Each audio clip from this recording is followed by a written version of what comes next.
حضرت ابو ہریرہ رضی اللہ تعالی عنہ سے روایت ہے کہ ایک مرتبہ رسول اللہ صلی اللہ علیہ وآلہ وسلم نے لوگوں سے فرمایا کہ سب جمع ہو جاؤ، میں تمہیں تہائی قرآن سناؤں گا۔ جو جمع ہو سکتے تھے ہو گئے، تو آپ تشریف لائے اور قل هو اللہ احد یعنی سورۃ الاخلاص کی تلاوت فرمائی اور ارشاد فرمایا کہ یہ سورت ایک تہائی قرآن کے برابر ہے۔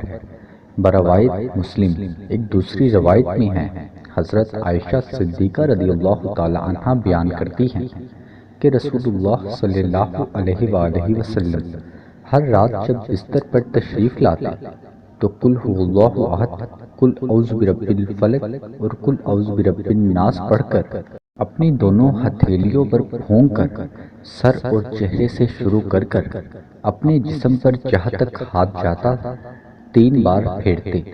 عائشہ رضی اللہ تعالی عنہ بیان کرتی ہیں کہ نبی کریم صلی اللہ علیہ وآلہ وسلم نے ایک شخص کو لشکر کا امیر بنا کر بھیجا تو وہ اپنے لشکر والوں کی نماز پڑھاتا اور اس میں ہر رکعت میں سورۃ الاخلاص پڑھتا۔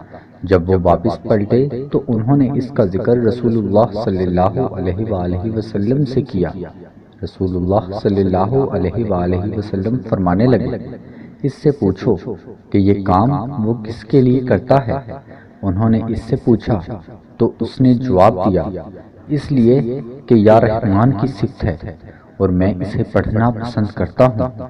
تو رسول اللہ صلی اللہ علیہ وآلہ وسلم فرمانے لگے کہ اسے یہ بتا دو کہ اللہ تعالیٰ بھی اس سے محبت کرتا ہے۔ وظیفہ اس کا یہ ہے کہ ہر جمعہ کو جمعہ کے بعد اس سورت کو جتنا زیادہ ہو سکے ورد کیا جائے۔ اول و آخر درود پاک 11 مرتبہ ضرور پڑھا جائے اور پھر اللہ تعالیٰ سے رو رو کر گر گڑا کر عاجزی و انکساری سے دعا کیجیے۔ خواتین و حضرات، آپ کو ویڈیو اچھی لگی ہو تو اپنے دوستوں اور رشتہ داروں کے ساتھ شیئر ضرور کریں۔